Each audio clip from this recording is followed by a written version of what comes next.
I can tell you why your stew does not taste nice. It slaps when you eat your stew with rice or whatever meal you want to use your stew for.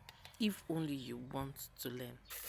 Okay, so first off, you want to put your tomato mix, that's your tomato, your pepper, your garlic, ginger, okay, enough of onions. You blend that and you turn that in a pot so that it dries out the water.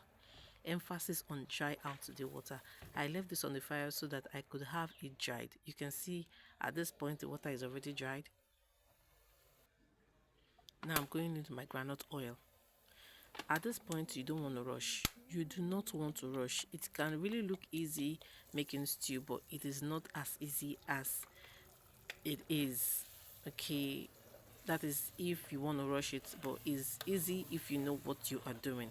So you want to take your time out to fry this mix properly. Please take your time and fry it. Make sure that it is not looking silk by the time you put your spoon on it. That is when you know it is dried. Okay, and then it start looking somehow dark by the side. You can see the sides of the pot. Then you go in with your tomato, your tin tomato. Okay, you want to fry that together with the tomato mix. Okay, take your time and fry that out. Fry it very well, and then you will not have your stew slapping when you put it in your mouth, or having that sour taste when you put it in your mouth. Okay, so at this time you have the aroma coming out already.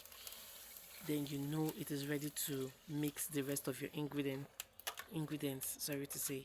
Then you go in with enough water that will be enough to mix out the stew, because of course you don't want to leave your stew like that without adding enough water.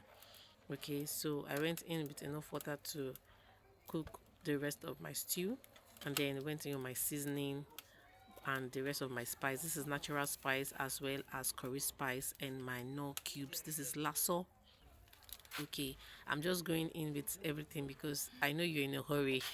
So let me just show you already. Then I went in with my salt, then allowed it to boil. Like, let it boil very well. Let it cook. Let it cook very well. Emphasis on let it cook very well. Then you go in with your proteins. Here I'm using fish. Okay, as well as the stock. Add your fish and the stock together, and then you don't want to rush to turn it so that it doesn't break totally, you get, because fish is kind of delicate when you turn it too much. So you just want to allow it to heat up, cook very well, and that is it. And you can see how the stew is looking. Ah, god, just look at that. I'm sure you want to eat it now. Tell me the truth, you want to eat it now. Of course we'll eat it. Let's eat it together. We'll eat it together, but I just want to show you how it looks.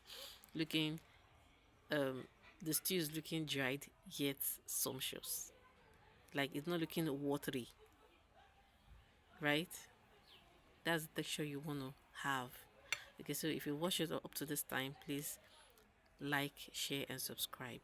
Until we see you in the next one. Love you all.